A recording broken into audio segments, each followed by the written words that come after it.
হিন্দু ভাইসকলক তাত হত্যা কৰা হৈছিল আৰু তাৰ প্ৰত্যুত্তৰ হিচাপে সকলে আশা কৰিছিল যে নৰেন্দ্ৰ মোদী ডাঙৰীয়া নেতৃত্বাধীন চৰকাৰখনে ব্যৱস্থা গ্ৰহণ কৰিব আৰু তাৰে প্ৰমাণ ইতিমধ্যে পোৱা গ'ল যে নৰেন্দ্ৰ মোদী ডাঙৰীয়া নেতৃত্বত যি চৰকাৰ এই চৰকাৰৰ ইতিমধ্যে পাকিস্তানত গৈ উগ্ৰবাদী ঘাটিত ভাৰতীয় সৈনিকে আক্ৰমণ কৰি 100ৰো অধিক উগ্ৰবাদীক নিহত কৰিছে তাৰ উপৰি পাকিস্তানৰ বিভিন্ন স্থানত য'ত উগ্ৰবাদী প্ৰশিক্ষণ চলি আছে সেই অঞ্চলবিলাকত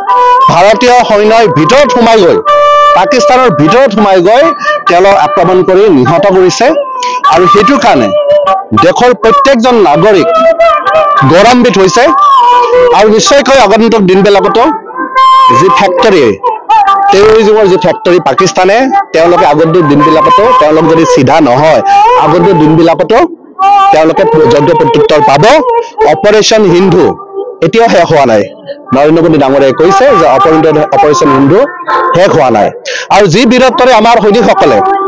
কোনো আমাৰ কেজুৱেলিটি নোহোৱাকৈ ভাৰতবৰ্ষৰ কোনো কেজুৱেলিটি নহয় যি সৈনিকসকলে আমাৰ যিদৰে যুদ্ধ কৰিলে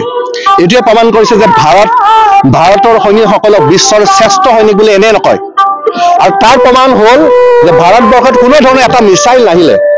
আমাৰ ইণ্ডিয়ান ডিফেন্স সিস্টেম কিমান শক্তিশালী হৈছে নৰেন্দ্ৰ মোদী ডাঙৰ নেতৃত্বত আৰু এইটো কাৰণে আজি গোটেই সৈনিকসকলক শ্ৰদ্ধাঞ্জলি জ্ঞাপন কৰাবৰ কাৰণে তেওঁলোকক সহস্ৰ প্ৰণাম জ্ঞাপন কৰিবৰ কাৰণে আজি আমাৰ পলাশবাৰী সমষ্টিৰ ৰাইজ স্বতঃস্ফূৰ্তভাৱে ওলাই আহিছে ইয়াতে সকলো দল সংগঠনৰ মানুহ ইয়াতে উপস্থিত হৈছে NGOৰ মানুহ ইয়াতে উপস্থিত হৈছে ফ্ৰীডম ফাইটাৰৰ ফেমিলি ইয়াতে উপস্থিত হৈছে প্ৰাক্তন আৰ্মি ইয়াতে উপস্থিত হৈছে সকলোৰে উপস্থিত আজি এখন সৈনিকসকলক প্ৰণাম জনাবৰ কাৰণে শ্ৰদ্ধা জনাবৰ কাৰণে আজি এটা সমদল ইয়াতে ওলোৱা হয় আৰু মই প্ৰত্যেককে আপোনালোকৰ চেনেলৰ জৰিয়তে ধন্যবাদ জ্ঞাপন কৰিছো আপুনি দিনবিলাক আশা কৰিছো মোদী ডাঙৰীয়াৰ নেতৃত্বত পাকিস্তান অকল পাকিস্তানে নহয় চুবুৰীয়া যত যি দেশ আছে যি শত্ৰু দেশ যোনে নেকি ভাৰতবৰ্ষ অনিষ্ট কৰিব বিচাৰে তেওঁলোকৰ তাত এটা মেছেজ গৈছে আৰু আগন্তুক দিনবিলাকতো তেনেকুৱা ধৰণৰ